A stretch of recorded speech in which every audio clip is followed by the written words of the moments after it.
สวัสดีครับเพื่อนๆทุกคนนะครับวันนี้มาเข้าสู่เนื้อหาที่ Advanced ขึ้นมานิดหนึ่งนะครับก็คือ All in ยังไงให้ชนะอย่างมีความสุขแพ้ก็ไม่ทุกข์นั่นเองนะครับเรามาดูกันก่อนเลยครับปกติเนี่ยการ All in เนี่ยมันได้กำไรเยอะอยู่แล้วเนาะซึ่งหลายๆคนก็พยายามสอนให้ All in ซึ่งมันก็ถูกครึ่งนึงไม่ถูกครึ่งนึงเพราะอะไรครับเพราะว่าการ All in เพียวๆเนี่ยมันทำให้คนถ้าแพ้มันทำให้คนหมดตัวนะครับเพราะงั้นเราจะแก้เพนพอยต์ตรงนี้ก่อนนะครับว่าแพ้ยังไงไม่ให้หมดตัวนะครับเพื่ออะไรเพื่อว่าถ้าชนะเราจะได้เยอะแต่ถ้าแพ้เราก็ไม่หมดตัวหรือไม่เสียหายอะไรนะครับโอเคผมแยกเป็นอย่างนี้เลยครับครึ่งเลยนะครับอันแรกเนี่ยผมเรียกว่า A นะครับอันที่สองผมเรียกว่า C นะครับเอาแล้ว B หายไปไหนช่างมันครับไม่ใช่สาระสำคัญ A นะครับ A ก็คือเป็นพอร์ตที่จะทำให้เราเนี่ยเทรดอย่างคนใจเย็นนะครับต้องบอกก่อนว่าแนวคิดการทำอย่างเงี้ยมันคือการจัดพอร์ตแล้วมันอาจจะทำให้คุณเป็นไพโบลาได้นะครับเพราะว่าคุณต้องสวิช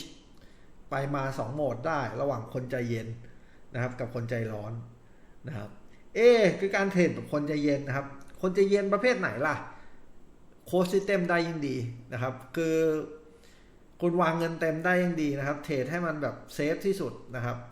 เพราะงั้นเนี่ย A เนี่ยข้อดีเนี่ยคือมันปลอดภัยนะครับปลอดภัยนะครับปลอดภัยต่อเงินทุนนะจุดเด่นของ A ก็คือเราต้องเทรดแบบคนใจเย็นนะครับเล่นหลอดเล็กๆค่อยๆเป็นค่อยๆไปนะครับการเทรดแบบ A เนี่ยเราสามารถสอบกองทุนได้ด้วยนะครับถ้าเราทำได้นิ่งพอเราสามารถที่จะขยับเลเวลนะครับอัพเลเวลตัวเองเป็นการสอบกองทุนได้นะครับซึ่งปลอดภัยแล้วก็มีกำไรนะครับ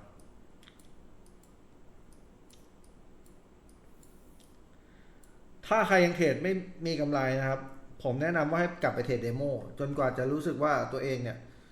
สามารถที่จะใจเย็นพอที่จะเทรดให้ปลอดภัยและมีกำไรได้นะครับ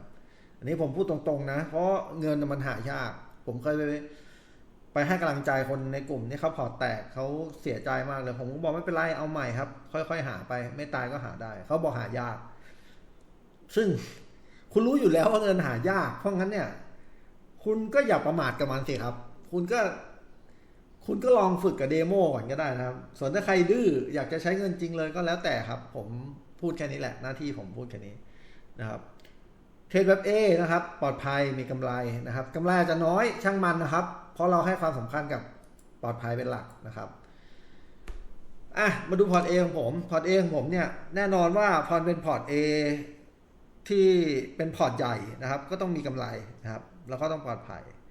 นี่ผลตอบแทนที่ทำได้ก็ประมาณ2,000 กว่าเหรียญนะครับคืออันนี้ก็คือเอาให้ดูก่อนนะครับว่าแนวคิดยังไงอย่าเพิ่งจัดอย่าเพิ่งตัดสินอย่าเพิ่งอะไรนะครับเดี๋ยวจะบอกว่าเพิ่งเทรดเองมันหยุดฟังก่อนใจเย็นๆนะครับโอเคเดือนมกราแล้วกันนะครับถึงเดือนกุมภาเนี่ยผมทำผลตอบแทนได้ประมาณ 2,000 เหรียญนะครับ 2,000 นิดๆนะครับ 2,400 เหรียญนะครับทีนี้ก็ทำแบบเดิมนั่นแหละครับเทรดไปเรื่อยๆมีกำไรทุกเดือนเป็น cash flow กำไรเนี่ยผมก็แบ่งมาเป็น2ก้อนนะตีซะว่า 2,500 แล้วกันนะครับผมแบ่งมาตรงเนี้ย500 เหรียญนะครับจากเมื่อกี้นะครับจาก 2,400 เนี่ยมาตรงเนี้ยนั่นแปลว่าพอร์ต C เนี่ยมันจะเป็นพอร์ตที่แบบเทรดโหด all inโหดมากคือคุณไม่จำเป็นต้องเลือกอันใดอันหนึ่งนะครับคุณจะเลือกอันใดอันหนึ่งไปเลือก C ล้วนๆเลยก็ได้หรือจะเลือก A ล้วนๆเลยก็ได้ไม่ผิดแต่ถ้าคุณไดนามิกเป็นนะครับคุณมีความโอนอ่อนนะครับเป็นคนที่เปิดรับนะครับคุณสามารถทำทั้งคู่ได้นะครับซึ่งความยากคือคุณต้องเป็นคนที่ใจเย็นด้วยแล้วก็ aggressive ก็คือ conservative กับ aggressive นะครับอยู่ตรงกลางๆนะครับไม่ขวาจัดไม่ซ้ายจัดนะครับ กองซีเนี่ยผมจะเทรดโหดเลยเทรดโหดแบบแพ้ก็ล้างพอร์ตเลยซึ่งหลายๆคนรับไม่ได้นะครับคำนี้แต่คุณจะ all in อยู่แล้วนะครับเพราะงั้นคุณต้องรับให้ได้นะครับแล้วก็กำไรเยอะนะครับกำไรน้อยไม่เอานะครับกำไรเยอะเท่านั้นเพราะเราเทรดโหดถ้าเทรดโหดแล้วกำไรน้อยถ้าพูดกันง่ายๆก็เสียชาติเกิดนะครับอย่าไปทำนะครับเพราะยังไงปลายทางของคุณย้ำมากับที่ข้อแรกของพอซีคุณเทรดโหดเนี่ยมันกำไรมันต้องดุด้วยนะครับถ้าเทรดโหดแล้วกำไรไม่เยอะคุณกลับไปทำ A เถอะครับเพราะว่ากำไรถ้าได้น้อยอ่ะเทรด A ก็ได้ปลอดภัยด้วยนะครับจะเทรดซีอยู่แล้วคุณต้องตั้งเป้าไว้เลยคุณต้องเป้ากำไรเยอะๆเพราะยังไงปลายทางมันคือพอร์ตแตกคุณอย่าลืมนะแต่ C เห็นไหมว่าผมเนี่ยไม่ได้ควักทุนมาเลยนะครับอ้าวผมถามแล้วทุนเอาจากไหนอ๋อทุนเอาจาก A ครับ A มี 2,000 ใช่ไหมครับ 2,500 ผมแบ่งมาเลยครับ400กว่าเนี่ยผมแบ่งมาเลยผมแบ่งมาให้พอร์ต C เลยนะครับซึ่งไปดูผลงานพอร์ต C กันอินนี่เป็นไงทำกำไรได้เดือนนึงเนี่ยเกือบ 300% นะครับเกือบ 300% นะครับซึ่งอันนี้มี copy trade ด้วยนะครับไม่ว่าจะเป็น A หรือ C ผมมีให้ copy trade นะครับโหดมากโหดไหมครับเริ่มวันที่20นะครับวันนี้วันที่เท่าไหร่แล้ววันนี้วันที่12นะครับยังไม่ครบเดือนเลยประมาณ20วันผมฟาดกำไรไปเกือบ 300% นะครับเห็นไหมครับว่าทุนเนี่ยประมาณ400เหรียญกำไรไปแล้วประมาณแสนหรือประมาณ1,000 กว่าเหรียญนะครับมาสเกลลิ่งกันสมมติคุณใส่ $30,000 นะครับกำไรคุณก็ได้100,000 เหรียญเหมือนกันครับหลักการเดียวกันกลยุทธ์เดียวกันนะครับโอเคคุณเห็นแล้วผมมีกำไรเพราะผมชนะนะครับวินเลท 90% นะครับวินเลท 90% นะครับ94% นะครับวินเลทนะครับ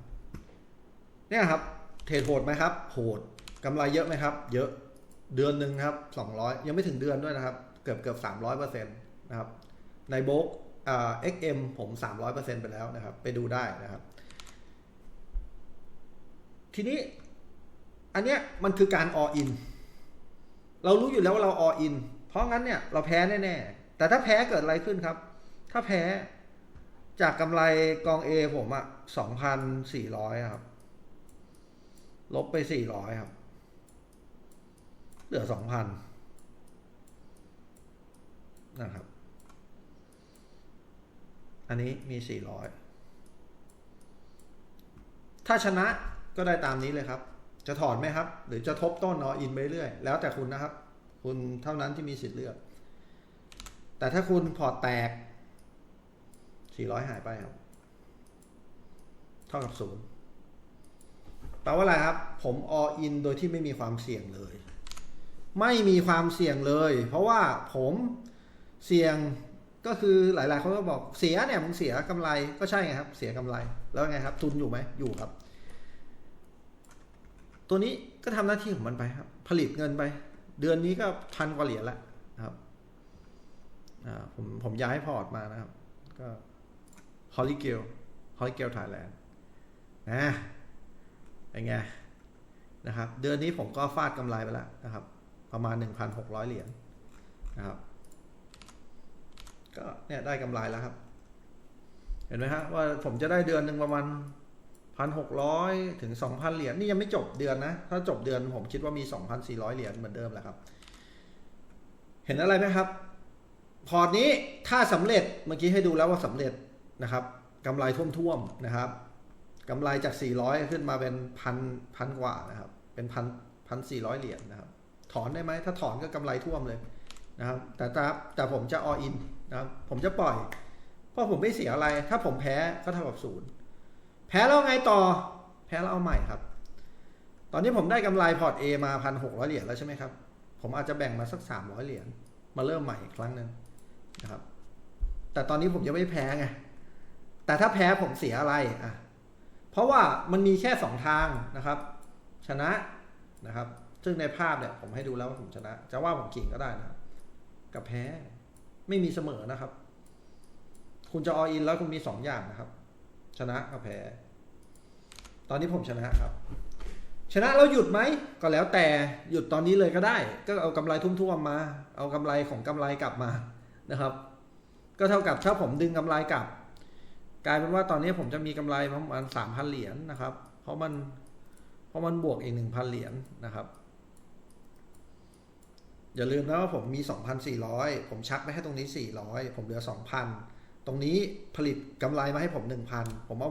1,000 มาบวก 2,000 ตรงนี้เป็น 3,000 all in แบบมีความสุขไหมครับแบบนี้กำไรท่วมๆแล้วเดือนต่อไปผมก็ใช้เงินแค่400นะครับ make money ขึ้นไปใหม่เรื่อยๆเรื่อยๆเรื่อยๆนะครับผมไม่ได้บอกว่าผมจะชนะตลอดนะครับผมอาจจะแพ้ก็ได้แต่ถ้าแพ้เราเกิดอะไรขึ้นครับแพ้ผมก็เสียกำไรส่วนหนึ่งไปแค่นั้นนะครับเริ่มใหม่ก็ได้นะครับเดือนนี้พอร์ต A ผมกำไรตั้ง 1,600 เหรียญผมแบ่งมา300เหรียญได้ไหมหรือ400เหรียญเหลือ 1,200 ได้ไหมได้ครับได้สบายนะครับเรื่องนี้แค่นี้เองง่ายไหมครับเราก็วนกันไปครับคุณก็ทำไงกำไรตั้ง 30,000 กว่าบาทคุณจะไปเที่ยวไปทำอะไรมันก็นั่นแหละใช้เวลาแค่20 วันนะครับอย่าลืม20 วันนะแล้วถามว่าคนรวยจะไม่รวยขึ้นได้ไงถ้าเขารู้เคล็ดลับอะไรแบบนี้นี่คือการ all in อย่างมีความสุขนะครับชนะก็มีความสุขแพ้ก็ไม่ทุกข์เพราะไม่เสียอะไรเห็นภาพไหมครับนะครับก็ประมาณนี้ครับอันนี้ก็เป็นเคล็ดลับวิชาเลยนะครับที่ผมทำให้ดูเดือนหนึ่งก็นะครับ300%นะครับอย่าเอาน้อยนะจะ all in แล้วอย่าเอาน้อย all in แล้วเอาเยอะๆเอาน้อยไม่ทำไปทำแบบปลอดภัยเถอะนะครับส่วนถ้าเพื่อนๆสนใจอยากจะ copy trade มีให้ copy ทั้ง A และ C นะครับสนใจอันไหนก็ติดต่อมาได้หรือใครอยากจะเป็นเอเจนต์ก็ติดต่อมาได้เช่นกัน